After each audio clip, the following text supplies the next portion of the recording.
আবারও সৌজন্যের রাজনীতির সাক্ষী রইল রেল শহর খড়গপুর। একদিকে বিজেপি প্রার্থী হেভিওয়েট বিজেপি নেতা দিলীপ ঘোষ, অন্যদিকে খড়গপুরের প্রাক্তন পুরসভা চেয়ারম্যান প্রদীপ সরকার। তবে খড়গপুরে এসে প্রথম দিন রাত্রে শ্মশানকালী মন্দিরে পুজো দেওয়ার পর দুই প্রার্থী মুখোমুখি হতে একে অপরকে সম্মান জানিয়ে হাত মেলান। যেখানে একে অপরের বিরোধী, সেখানে এমন সৌজন্যতা নজির গড়েছে রাজ্য রাজনীতিতে। খড়গপুরের কৌশল্যা এলাকায় প্রাচীন শ্মশানকালী মন্দিরে চলছে কালী পুজো। আশীর্বাদ নিতে এসেছিলেন দুই দলেরই প্রার্থী। এসেছিলেন প্রদীপ সরকার, সেই মন্দিরে আশীর্বাদ নিতে আসেন দিলীপ ঘোষ। মন্দির থেকে বেরিয়ে রাস্তায় মুখোমুখি দেখা হয় দুজনে। দুই দলের কর্মী সমর্থকেরা একদিকে জয় বাংলা এবং অন্যদিকে জয় শ্রীরাম ধ্বনি দিতে থাকে। তবে দুই প্রার্থীকে দেখা গেল এক অনন্য সৌজন্যতা দেখাতে। মুখোমুখি দেখা হতেই খুব স্বল্প সময় কথা বলেন এবং একে অপরের সঙ্গে হাত মেলান তারা। কি বলবেন আপনি? ঠিক আছে, নির্বাচনের লড়াই তো নীতির লড়াই আর কাজের লড়াই। আমরা উন্নয়ন নিয়ে যাই। আমরা মমতা বন্দ্যোপাধ্যায় উন্নয়ন, অভিষেক বন্দ্যোপাধ্যায়ের নেতৃত্বে আমরা মানুষের কাছে ভোট চাইতে চাই।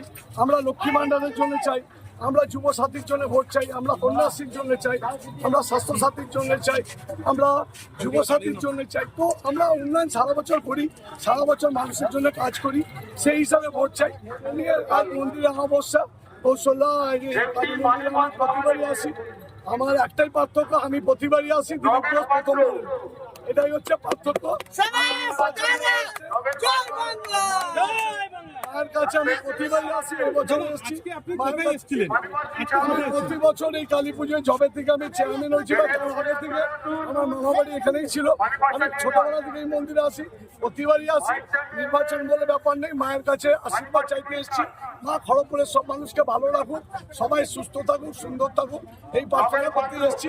তবে এখানে এসে দেখা হলো আমার যে বিরোধী প্রার্থী দিলীপ বাবুর সাথে সৌজন্য মিলন হলো, এটা কোনো বড় ব্যাপার না।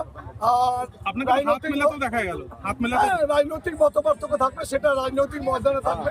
মন্দির বা যেখানে এখানে সেখানে কোনো ব্যাপার নেই। উনি এক দলের প্রার্থী, আমি এক দলের প্রার্থী, লড়াইটা মাঠে হবে, সেটা ব্যক্তিগত নয়, কিন্তু সৌজন্যতা থাকবে। সৌজন্য রাজনীতি খড়গপুরে দীর্ঘদিন দেখে আসছে, আজকে তার ব্যতিক্রম নয়, সে দেখা হলো। এই মেলাতে তো আপনাকে প্রচার চালাতে দেখা গেল। आस्ते बंद करना रे भाई, आस्ते करना, आस्ते कर, आस्ते करना। क्या हुआ? এই মেলাতে তো প্রচার চালাতে দেখা গেল। না, প্রচার না। দেখুন, আমরা মন্দিরের সামনে তো মন্দিরের সামনে তো আমরা কিছু বলবো না। আমরা মন্দিরে এসেছিলাম বাইরে, ওরাও স্লোগান প্রথমে বিজেপি থেকে শুরু করেছিল, আমাদের ছেলেরাও কাউন্টার দিয়েছে 1 ইঞ্চি। আমরা তো ঠাকুরের নাম, মা কালীর নাম বলেছি, ওরা রামের নাম বলছে। কালী মন্দিরে এসে আমরা কালীর নাম নিয়েছি, আর ওরা কালী মন্দিরে এসেও রামের স্বপ্ন দেখছে। তো আমি জানি না রাম ওদেরকে পার করতে পারবে কিনা। সত্যি যদি রাম বেঁচে থাকতো, তাহলে আজকে এইসব রাম যে সেনাদেরকে দেখে সত্যি দুঃখ পেত যে এরা কিসের সেনা। ভাই, কালী মন্দিরে এসে রামের নাম করছে, এর থেকে দুঃখজনক হতে পারে না, এটা আমি ভাবতেও পারছি না। Thank you. चलो।